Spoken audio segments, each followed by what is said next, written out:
Welcome to one of our special editions of Survivors in Fuego. Survivors in Fuego was created to document the life struggles of men, women, and children that have overcome these incredible obstacles. And the reason that we do this, today we have Mallory Dyer.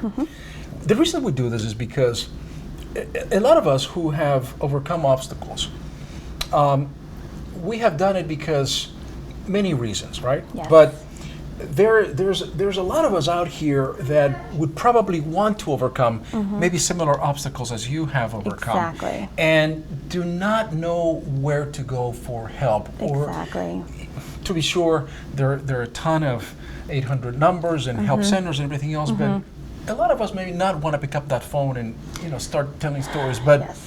if we listen to your story, I think that it would be inspirational, Mallory, for people who want to feel that they're not alone. Exactly. And that's the reason that we have you here today. Exactly, and I just want to say thank you so much for having me. It's my pleasure. And that's the reason I'm here. I'm not, the biggest fan of cameras and being, in front of lights and They're stuff. gone, they're but disappear. when it come to something like this, I think what you guys are doing is so amazing. Thank you And so I think much. it's so incredible and so needed and important. And when I saw your whole Survivor link, I was like, it just called to me, and I was like, I've got to go do that. Because if I can reach out to one person today, if I say one thing that gives someone just the slightest glimmer of hope, then it's all worth it, Tell us your story. Okay.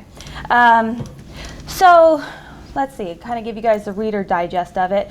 Kind of the perfect storm of things as I went off to college. I went and I was a college athlete, went to play basketball. Basketball was my identity. So that's all I knew. I was star of the high Which school college? team, Central Arizona College. Okay. Yep, and down in Casa Grande. All right. So, I get there and all of a sudden I'm not the star anymore. Everybody on my team was the star, and so I kind of lost my identity a little bit. And I just started searching and just, if I'm going to be a college athlete, I've got to eat right, I've got to exercise and do extra stuff. And, as I was doing that, I just kind of lost myself a little bit. So, after college, I went and got my degrees, in math. So I got undergraduate and master's in math, and started teaching back down at Central. So I've been a professor down there since then. Right. So, it just kind of spiraled. It started out as I'm a college athlete to now I have a strict exercise, that I follow to, well, I'm going to start kind of cutting this out a little bit. And So before you started cutting it out, I mean, did it become a little bit obsessive in that you had Definitely. you felt that you had to compete with these other girls that were in the team? Definitely. So Okay. what happens is, when you start kind of feeling like your life is out of control in other areas, you almost start searching for, well, what do I have control over? And, well, can I get up and run? Can I eat this? Can I not eat this? That's what you have control over. And at that time, did you feel like that was perhaps an issue, or that you had this under control, that perhaps you needed some assistance or somebody to call or somebody to... It lasted years before that ever came to my mind. goodness, okay. Years. So, in my mind, I thought, no, I'm healthy. I'm a college athlete, or I'm healthy. I'm functioning society. I'm a math professor. I'm getting my master's. I'm not sick. I don't have anything wrong with me. And that lasted for the longest time, And then finally, I realized how much I was hurting my family. So it became an eating disorder. Yes, that's what it ended up. It was just one thing after another, just snowballed, and it ended up turning into full-blown anorexia, exercise bulimia, depression, anxiety, all bundled up. But you didn't recognize that. No, I think there's something in the back of your mind that's kind of like, you might not be right. There might be something, here, But you can't stop. Exactly. And, the hardest part of it is there's such a stigma against eating disorders. And so that was the biggest reason that I wanted to come here, is because our culture, there is such a stigma against it. People do not talk openly about it. They don't like to, they're almost shameful, to say, hey, I battled this, I had this. And I just realized over the last year, me not talking about it, I'm not helping anyone. And by me keeping it hidden, it's almost like, that's a shameful part of me that's in my past, and I don't want to talk about it anymore. I want to keep it closed off. Right. But I'm like, no, that's why I am who I am today. That's why I'm doing these things.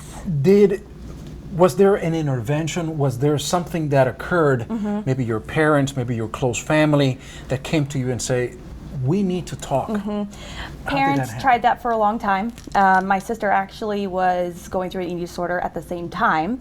So it hit our family. And, 10 years ago, there wasn't a lot known about it. People didn't really talk about it and stuff. So we didn't really know what was going on. To give you the story of what really opened my eyes, I was actually flying to Kansas because I'm a basketball coach as well, flying there to nationals. I was by myself and I was getting on a little puddle jumper from Kansas City to Salina. Huge storm comes in, huge storm, and our pilots were like, we don't know if we can go. There's only 7 of us on the plane. I'm talking, this thing was small, okay? And I don't know if we can make it. I don't know if we can go. And so they're like, let's try it. So we get on. I'm not the biggest fan of flying anyways, and we got stuck in the storm. So we had to circle and circle, and it was the scariest thing ever. And the pilots were like, we got to go back and land. So we get back and land, and they're trying to figure out, can we go, can we not? And I was sitting there, and that whole time, the only thing I was thinking about was, man, am I going to have to eat chips for dinner? How am I going to exercise tomorrow morning? And I was sitting there and I was obsessing over it, and that's all I was thinking about. And it kind of like hit me like, we're talking about your safety, your life here. And you're sitting there worried about having to eat chips tonight for dinner if you're stuck here. And it kind of just hit me, and it was like my logical brain just kind of clicked in for a minute. And when they started talking about, okay, we're going to try to board again, we're going to do this, I just sat there and, to the higher power, I just said, I see it now. I see I need to make changes in my life. And I just got the biggest calming over me saying, I will keep you safe, but you will go make changes. It's time to do this for yourself and your family. Second I got back to Arizona, I started searching for doctors and places to go. And it's interesting that at a time where you saw yourself very vulnerable, if you will, I mean, there was a crisis around it, Yes. that you yourself were aware enough, if you will, of your situation that you said, well, I need some help. Yes. I need to make some changes. Yes. So you get back to Arizona, and that's when you started your change. I sat on my computer and I Googled eating disorder help in Arizona. That's what I did. And I just started reading and just started searching. And I found a place in Chandler. Amazing doctors. I mean, I owe them so much. And the hardest part about, eating disorders and all that is it is the lowest funded mental disorder, but it has the highest mortality rate. Wow, I did not know Yes, that. and so there is that goes back to the whole stigma, our culture and stuff like that. So I had actually paid for it out of pocket. Every single session I had, everything I had to pay out of pocket for. There's no state funding or federal Very, funding? very little. Very little? Very little, and it's hard to get. That is incredible. It's horrible because... By the way, the voice that we hear in the background is Yeah, a little baby. that's my nephew. Yeah, that's my nephew. Cool. That's cool. So you overcome this. Now, if you were able to send a message Yes. to somebody out there that is suffering Yes. from this eating disorder, what message would that be? You're not alone.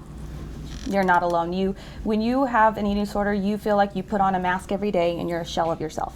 And it's a horrible feeling. And I want them to know they're not alone, number one. Number two, there is a light at the end of the tunnel. The biggest myth is that you cannot ever fully recover from an eating disorder due to the fact that it has food and all that involved.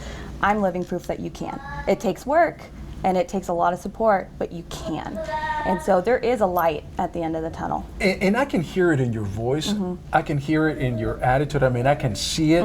I can, absorb everything that you're saying. And I, it's inspirational in the sense that I can see somebody victorious that has overcome an incredible obstacle and has been able to come on the other side just maybe a little bit bruised and battered, but here you are. Exactly. Looking to the future. Exactly. And just in this last year, I've started my own business, and what kind of business? It's actually an educational technology app. It's a scientific and graphing calculator that has a lockdown on it. So basically, students don't have to go buy those big $100 bulky calculators anymore. Right. They can just download it right onto their phone or tablet, and they can use it right in class. So being a math professor, I saw students can't afford these anymore, and I was like, there has to be a way to fix this. So you developed the app? So I developed it, and we're going after it now. And I would have never had the grit or courage or anything to go after that if I had not gone through what I did. Yours is truly a combination of a survivor and also of an entrepreneur. I mean, it's giving you the spirit and the courage to affect other people Yep. in a great way. And I can tell you that this interview could be either for survivors in Fuego or for entrepreneurs in Fuego, because it really, this is what this show is all about. Is about Definitely. grit. Is about overcoming obstacles. Is Yep. about all those things. Perseverance, determination, stay focused. My favorite thing, and I'll share this with you, Please. is to think of an arrow. And for an arrow to go forward, it first has to get pulled back. And so the way I see it is, whenever you're told no, whenever you're pulled back, whenever you have life kind of dragging you behind, that means you're getting ready to get shot out into something great and something amazing. You're my new hero, Mallory. You're amazing. Thank you. You're amazing. I mean, it truly it is, and it's inspirational.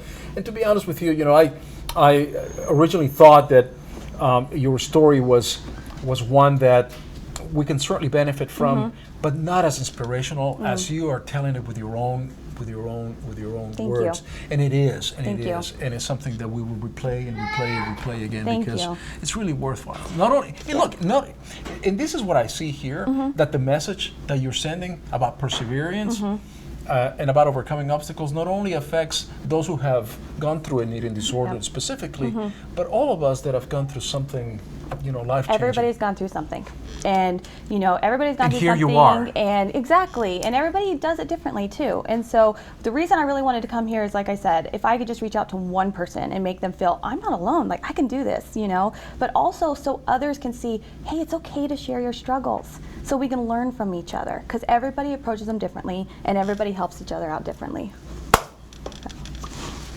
You're going to reach more than one person, that I Thank can you. assure you. Thank you. With that, we're out.